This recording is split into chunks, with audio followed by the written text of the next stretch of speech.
FCC and law enforcement officials are currently investigating a massive data breach disclosed by AT&T today. The telecoms giant says at least one person has already been apprehended. AT&T says hackers accessed records of calls and texts of nearly all of its cellular customers roughly 2 years ago.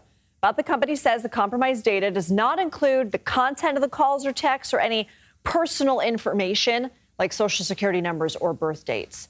The Cybersecurity and Infrastructure Agency, or CISA, says it's working with AT&T and the U.S. government to assess the impact of the data breach. Daniel Ives is with us here in Studio 57 to dig into all this. He's a managing director and senior equity analyst for Wedbush Securities. So, Daniel, what kind of information did hackers get? Look, this is really about numbers being exposed. And that's just the tip of the iceberg, because that's where all of a sudden you start getting texts or calls from unknown numbers, need information, there's a breach, and then ultimately it's all about the hook. And that's the worry here. It's not necessarily that data that was actually exposed, Social Security numbers, things like that. It's what this ultimately means, what it could lead to. That's really a bit of a black eye for AT&T. So essentially, these scammers are just putting out a wide net, hoping that somebody clicks on whatever website. If I send someone 200 phone numbers, then all of a sudden, if someone responds, oh, what is this about? That's what the hackers go for. And that's why, my advice is, any AT&T customer, you do not respond to any phone number that you don't know, any text, any call, do not give any information, because A leads to B, leads to C, leads to D. And you talk about law enforcement, and AT&T obviously, they disclosed this in terms of FCC documents.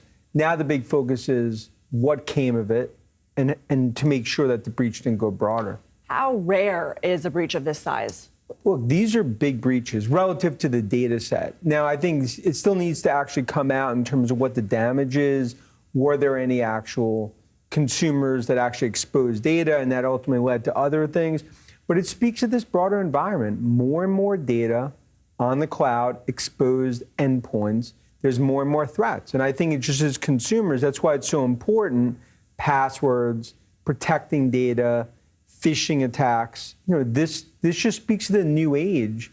And unfortunately, there's many that have gotten caught up in it over the years, despite so many warnings. So other than, not clicking on something that you don't recognize, what do people do now? AT&T says as of this point, it's not providing ID protection monitoring. Yeah, I don't think necessarily that there's a huge worry in terms of for actual customers. I mean, they could change passwords and do some other things if that's something that they want to actually go for.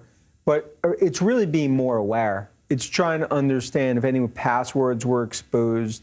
And I think ultimately, this is not the only one. In other words, you're going to have more and more hacks as more and more consumers on social, more and more data, right? Just click and then go forward. It's something where this is going to become more the norm. But for AT&T, for them, in terms of brand, in terms of what I'll call just a black eye, they need to contain this. I have less than 30 seconds with you, but is AT&T doing enough, and what's the government saying? I think they're doing enough. I think now it just comes down to how do you make sure this doesn't happen again? Why did it happen?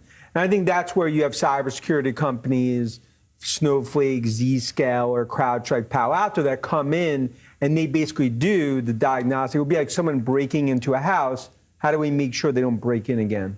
Daniel Ives, thanks so much. Thanks for having me.